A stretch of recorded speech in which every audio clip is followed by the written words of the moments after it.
Hablábamos, bueno, de diferentes patologías y estas patologías muchas veces son conocidas como síndromes. Más allá de esto, uno muy conocido es el síndrome de Estocolmo, donde se presenta un trastorno psicológico temporal que aparece en las personas que han sido secuestradas y que consiste en mostrarse comprensivo y benevolente con la conducta de los secuestradores e identificarse progresivamente con sus ideas. Ha habido casos de mujeres, por ejemplo, que se han enamorado de sus secuestradores como parte de este síndrome. Pero vamos a abordar un tema que se relaciona con otro síndrome, conocido con el nombre de síndrome de Fortunata. Y para ello establecemos una comunicación con Anabela Martínez. Ella es una psicóloga y sexóloga, y con ella vamos a hablar de este síndrome particular, conocido con el nombre de síndrome de Fortunata, que no es tan popular como el síndrome de Estocolmo. ¿Cómo le va? Bienvenida, gracias por acompañarnos, Anabela, gracias por estar ahí. Oh, ¿qué tal? Buen día. ¿Cómo están todos? Sí, poníamos un ejemplo, ¿no? Para bueno, hacer referencia a uno de los síndromes más conocidos, pero este síndrome de Fortunata, ¿en qué consiste? Bien, el síndrome consiste en una disfunción en la forma de relacionarse que mantienen algunas personas. Sí. Esto hace que se convierta en objeto de deseo, de interés romántico, afectivo, sexual, esa persona, ¿sí? Se dice que es un síndrome porque tiene una conjunción de síntomas que tienen que ver con el establecimiento de estas relaciones de dependencia emocional y también puede ser dependencia sexual, económica. Bien. Son varios síntomas que se dan en relación a esta forma disfuncional, porque no es una forma habitual o una forma, es compleja de relacionarnos con otras personas. Por Perfecto. eso es que se lo denomina como síndrome. Bien, en este caso, bueno, esta patología por allí nos permite o nos hace pasibles de perdonar todo, justificar todo, pasar por alto acciones, mentiras y diferentes hechos que en otras condiciones, bueno, no los dejaríamos pasar, ¿no?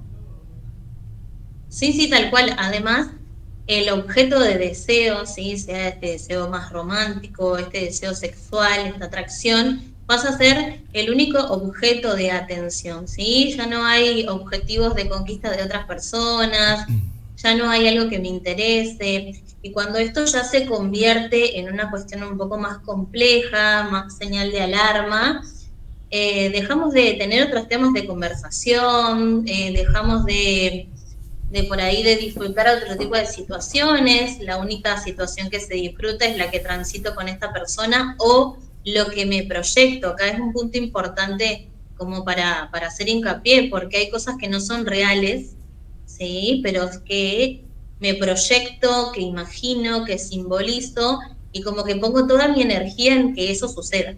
Claro, ¿Sí? claro, claro. ¿Esto se ajustaría, por ejemplo, al escándalo amoroso Suárez-Nara Icardi, por ejemplo? No sé bien por el hecho de que no es mi paciente, no sé qué le pasará por su cabeza, pero si hay pensamientos recurrentes y hay como un único objetivo concreto, puede ser que sí, pero la tendría que tener enfrente o conocerla como para saber. Claro que sí.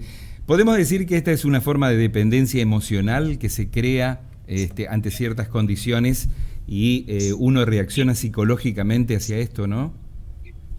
Sí, sí, tal cual, es una forma de dependencia y es una forma compleja de relacionarme no solamente con mi objeto de deseo, sino que con las otras personas, ¿sí? Porque ya hay una cuestión de ser monotemático en el tema, ya Sí, como que sí, no sí. tengo apertura para el disfrute de, no solamente de otras relaciones, esto también es una cuestión importante de destacar, sino que ya todo gira en torno a eso. Ejemplo, tal persona trabaja de esto, tal persona se relaciona de esta forma, hace tal deporte, como que todo gira en torno a esta cuestión. Por eso no se dice que es una patología, pero sí tenemos que estar en estado de alerta porque se puede llegar a convertir en cuestiones un poco más complejas, cuadros más complejos, ejemplos como obsesiones, ejemplos como alguna cuestión que tenga que ver con la ansiedad, con la angustia, Sí, porque proyecto tanto y no se da y no se cumple que me frustro constantemente y esto hace como un círculo vicioso en relación a mi estado de ánimo. Claro, claro que sí. Hay causas que lo producen, ¿no? ¿Cuáles podrían ser las causas que determinan la aparición de este síndrome? ¿Algún trastorno Mira, quizás de nuestra pequeñez, cuando éramos niños? Quizás cuestiones relacionadas con vivencias. ¿Qué es lo que determina o qué es lo que manifiesta o se manifiesta como causa en la aparición de este tipo de síndrome? bien, desde el aspecto clínico, lo que nosotros no hay una causalidad lineal, no es que me pasó esto, por eso desempeñé tal dependencia emocional. Sí. Sí, lo que por ahí se estima es esta cuestión bueno, la relación con nuestros vínculos primarios, con nuestro papá, con nuestra mamá, con los referentes, ¿no? Que estos también son los responsables de cómo voy estructurando mi autoestima. Frente a una autoestima bajo o considerablemente bajo, necesito como constantemente este tipo de refuerzos, ¿sí? Este tipo de refuerzos de que es un desafío, que es una relación compleja, lo obtengo, lo logré, esto como que me gratifica, pero no pensamos en el transcurso de este momento de conquista, ¿no? Que puede llegar a aparejado un montón de momentos de situaciones de angustia, frustración, ansiedad, de enojo. En sí, el tema de tener un bajo autoestima y tener que compensarlo de alguna forma nos lleva a tener estas situaciones un poco más drásticas de compensación. También tiene que ver un poco cómo hemos visto o cómo hemos vivenciado los vínculos entre nuestros padres o referentes, cómo lo vi, si hubo alguna relación de infidelidad, si hubo algún vínculo complejo, que hemos aprendido o hemos adquirido esta forma de relacionarnos disfuncional. Bien. Generalmente, cuando abordamos este tipo de casos, lo que tenemos que hacer es también, no para estimar una responsabilidad, sino que para encaminar el tratamiento tenemos que saber cómo han sido los vínculos en nuestra infancia, cómo lo hemos visto, cómo lo percibimos, Claro. si nacimos en un círculo de familia constituida problemática o familia ensamblada problemática, si no hubo ningún conflicto aparente. Generalmente todas estas cuestiones que manifestamos en la adultez vienen de la infancia.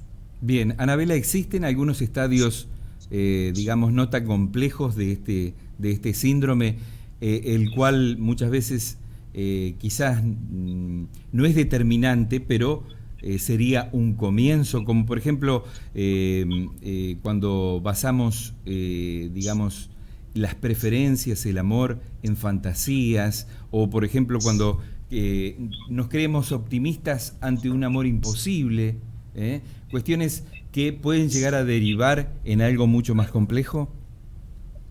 Sí, tal cual, por ejemplo, estos rótulos de las conquistas, ¿no? Uno tiene que evaluar también cuestiones que tienen que ver con el autocuidado, porque no es solamente diagramarse un objetivo, un desafío, en función de un interés normal, ¿no? No vayamos a una cuestión patológica. De Claro, un interés normal de alguien que me atrae mucho, que deseo, con el que creo que puedo llegar a empatizar, pero hay que ver a costa de qué también, claro, a costa claro. de qué lo hago, si tengo término medio, porque si no estamos entrando en un terreno bastante complejo y que en algún momento dejamos de percibir y puede tener consecuencias severas, no solamente para el vínculo, sino que para mi estado de ánimo, para mi constitución, digamos, de mi autonomía, de mi independencia, de mi autoestima. El común de la gente por allí no se detiene ante una etapa reflexiva, directamente, digamos, se tira a la pileta. Esos estadios previos donde uno reflexiona y analiza no son tan comunes y dependen mucho de cada uno, ¿no? Hay personas que analizan todo y otros que no analizan nada. El hecho de, bueno, de no analizar por lo general en el común de la gente es algo muy común, ¿no? Ujú. Sí, tal cual, es algo muy común y algo que también tiene que ver con estos desafíos que yo te decía, o sea, tiene que ver con que me planteo algo y que no evalúe qué va a pasar conmigo después de esta Claro, situación. claro. Uno cuando va a encarar un desafío, sea esta cuestión como más vincular, sentimental o sexual en algún punto, tiene que ver qué va a pasar. Como cuando decido una carrera o un trabajo, yo tengo que ver si yo estoy a la altura de las circunstancias, qué pasa si no puedo, hasta qué punto puedo llegar. Estas son cuestiones que tienen que ver con el autocuidado y lo tenemos que aplicar en cada tipo de relación que mantenemos en el resto de nuestras vidas, ¿no? Sí, sí, sí. Hay que evaluar por el hecho de que tenemos que cuidarnos y cuidar las consecuencias que podemos llegar a tener. Sí, muchas veces analizamos y vemos lo lindo nada más, ¿no? Y nos recreamos situaciones donde, bueno, nos hace sentir emociones placenteras y demás, y no nos percatamos de esos pequeños detalles que serían los grandes detalles, ¿no? Porque las consecuencias a veces pueden llegar a ser irreversibles. ¿Hay tratamiento para esto? Sí, por supuesto. O sea, no solamente en relación a lo terapéutico, ¿no? Pero se pueden establecer un montón de cuestiones que tengan que ver con tratamientos desde la psicología, cuestiones más alternativas. Yo siempre recomiendo el tratamiento psicológico porque es lo que yo hago, pero siempre y cuando haya una perspectiva de reconocimiento, de que me estoy dando cuenta de que algo no funciona, de que quizás no lo puedo controlar y que me está generando malestar, síntomas o alguna consecuencia, esto ya es el primer paso como para una mejora. Dentro del espacio terapéutico lo que se Sí, hace es reconocer primero estas cuestiones y después empezar de a poquito ir desglosando y dar alternativas.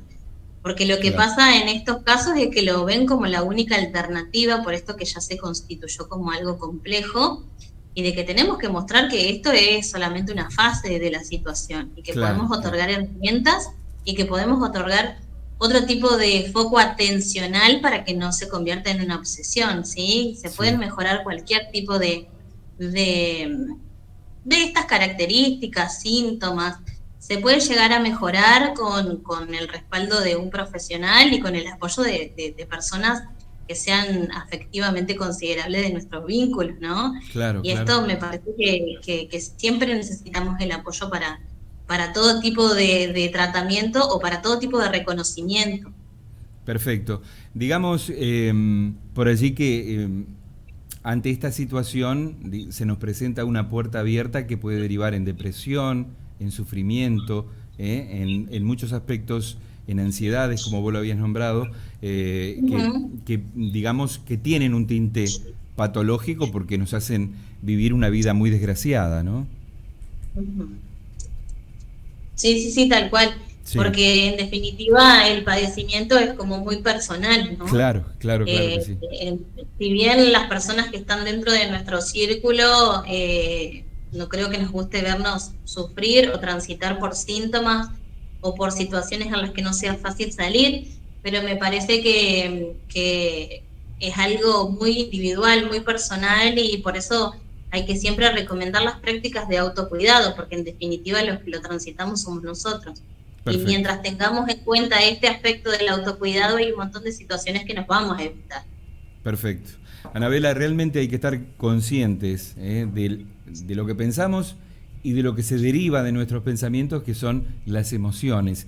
Entonces, estar conscientes implica cuidarnos y, bueno, por allí no traspasar límites que muchas veces hasta se pueden convertir en algo irreversible, ¿no? Sí, tal cual. Esto se puede evitar, por eso siempre es importante como evaluar las situaciones en las que estoy transitando y cuáles son mis recursos Claro. y hasta dónde estoy dispuesto a llegar, ¿no? Porque es imprescindible esto, reconocernos como que estamos limitados en alguna cuestión, pero Sí. solamente estas limitaciones son para cuidarnos, ¿sí? Para cuidarnos y para establecer estos criterios para que no se complejicen las situaciones. Sí, realmente. Y es parte de conocernos a nosotros mismos, ¿no? Pero eso seguramente es otro tema al cual en otra oportunidad te vamos a convocar nuevamente. Bueno, bueno, por supuesto. Muchas Claro que gracias por la sí. invitación. Gracias, Anabela, gracias por estar allí, por compartir con nosotros. Estuvo Anabela Martínez, psicóloga, sexóloga, bueno, hablándonos acerca de este síndrome, el síndrome de Fortunata, un síndrome que algunos conocen y otros seguramente no conocen. Bueno, de esta manera nos lo explicaba.